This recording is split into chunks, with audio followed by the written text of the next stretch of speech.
Hey everyone, let's talk about that feeling, you know the one, of being stuck. It's like you're spinning your wheels but going absolutely nowhere, right? Well, if that sounds familiar, you're in the right place. Today we're going to break down 5 common habits that keep us stagnant, and more importantly, 5 really simple ways to get unstuck for good. So seriously, have you ever felt that feeling where you know you want to move forward, but it's like your feet are glued to the floor? It is an incredibly common feeling, so if that's you, trust me, you are definitely not alone in this. And let's be real, this feeling isn't just some vague annoyance. It comes with some pretty heavy emotions. It can leave you feeling frustrated, totally disheartened, maybe even despondent, or sometimes, worst of all, just numb.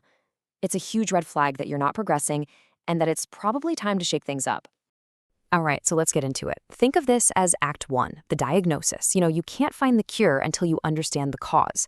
So we're going to pinpoint 5 really specific and often totally unintentional habits that might be keeping you right where you are. First up is a habit that I bet a lot of us will recognize: being an infomaniac.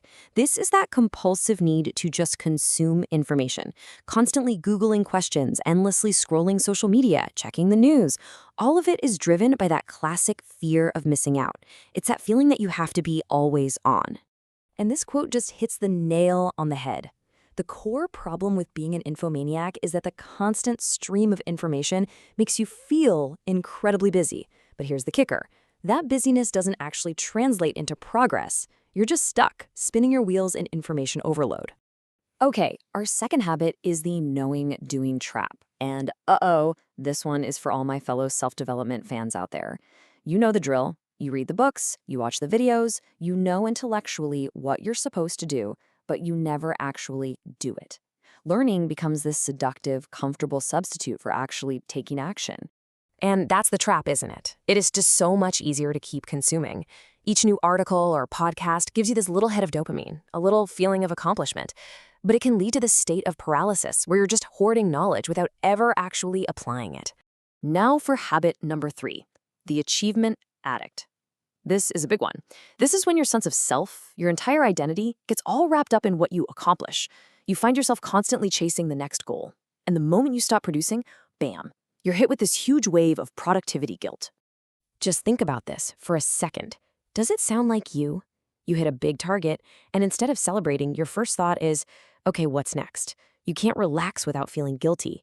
You start to believe your worth comes directly from your achievements, and you always feel like you're running out of time.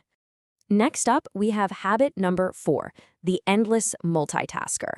This is that impulse to constantly switch what you're doing the second you feel even a tiny bit of boredom. You jump from your spreadsheet to your email to your phone. But here's the thing, it's not productive. It's actually creating an addiction loop in your brain. And here's why that's so dangerous. Every single time you switch tasks, you're giving your brain a little reward for losing focus. Think about that. You are actively conditioning yourself to have a shorter attention span and to constantly seek out new stimulation, which makes doing deep, meaningful work, well, pretty much impossible.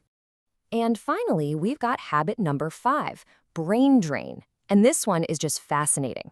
A 2017 study found that the mere presence of your smartphone, and I'm talking even if it's turned off and face down, it reduces your available brain power.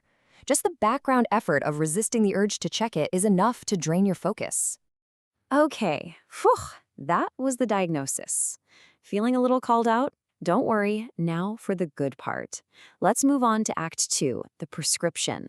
We've identified the problems, so now we're going to lay out 5 clear, simple, and actually doable ways to get unstuck. So here is our roadmap. For every single habit, there is a direct solution. For the infomaniac, we've got the 5-minute resistance. For the knowing-doing gap, it's applying one thing. You can see the clear path forward here. So let's break each one down. To combat being an infomaniac, try this simple trick. The next time you feel that urge to Google something or open a new tab, just stop, take a breath, and resist for just 5 minutes. It's a small act, but it lets you reclaim control and start retraining your brain for actual focus. To break out of that knowing-doing trap, the solution is beautifully simple. Go back to the last thing you learned, a book, a podcast, whatever, and pick just one single takeaway. Then take action on it. The rule is you can't consume anything new until you implement that one thing. This shifts the whole focus from just learning to actually doing. For all the achievement addicts listening, the prescription is intentional rest. And I mean intentional. Actually schedule leisure time into your calendar like it's a critical meeting.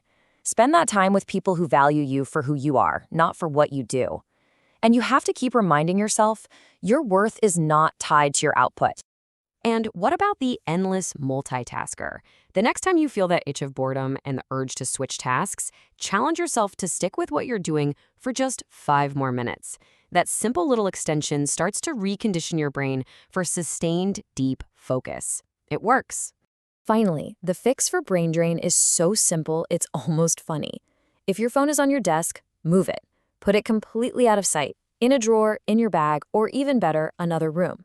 By removing the temptation, you get all your full cognitive capacity back for the work that actually matters.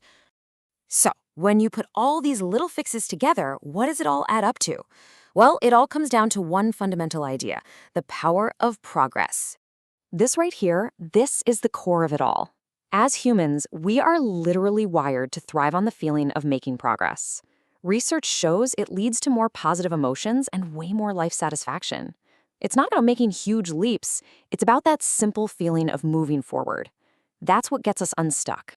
So if you only take one thing away today, let it be this: small, incremental progress is the secret key to getting and staying unstuck. You don't need to fix everything at once. Just pick one habit that really resonated with you, apply its solution, and take one small step forward today. And that leaves us with one final powerful question to think about. Because sometimes we get stuck not because of our habits, but because we've lost sight of our purpose. So take a moment to ask yourself, what is my why? Knowing that answer is the ultimate key to staying motivated and getting unstuck for good. Thanks for joining me.